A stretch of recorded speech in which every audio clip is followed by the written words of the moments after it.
A matter of urgency and a matter of justice. Welcome to Global Citizen Now, ladies and gentlemen. A woohoo and a round of applause, please. Now, I may be from Durban, which is my hometown. It raised me. But let me tell you something. You are in Johannesburg. This is the city that builds people. And I think it's going to build you before the end of this gathering. The city is the heart of Africa, and right now is the focus of global attention. As the continent hosts the G20 for the very first time since its inception in 1999. Can you believe it? Right here in Johannesburg, the first one on African soil. And first on the African soil is Global Citizen Now, as we convene to explore a very important question today. Chebet, how can African leaders scale, move forward, and reshape global progress? That's a big question.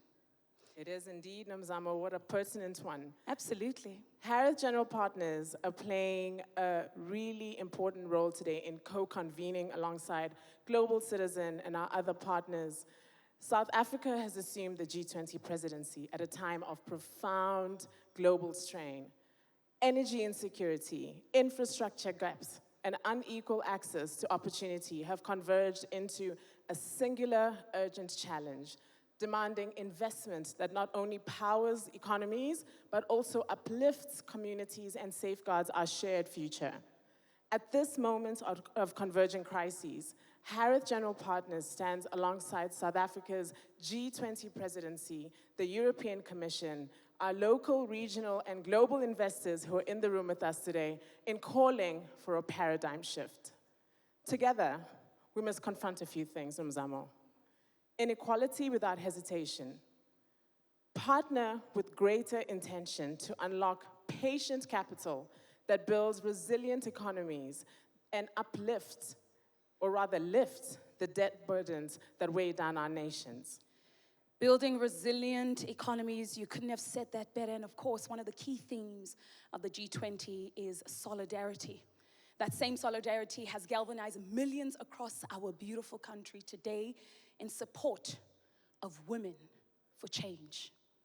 As you know, we have been purple and black for the past couple of weeks, and today, millions are marching on the street, and GC Now could not take place without us standing in solidarity and bringing that message right here in the room.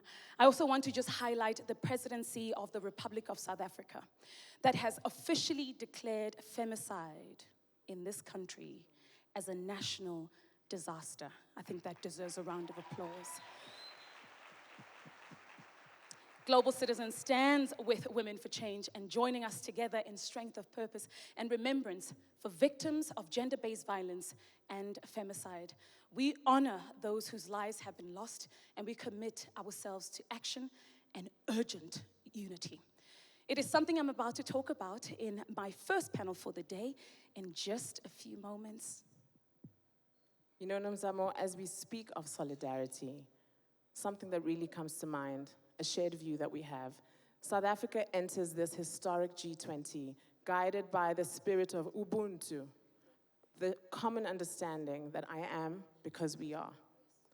Ubuntu reminds us that no nation can thrive in isolation, and that global progress depends on our accountability to each other and acknowledging our shared responsibility for the sake of our greater good. Through our sessions today, we will hear from heads of government and private sector champions, entrepreneurs, social activists, and advocates, all engaged in action-focused dialogue to advance practical, collective solutions. All right, Chebet, thank you so much, my beautiful African queen. Thank you so much. And we'll be hearing later on from Harith. Absolutely. Thank you.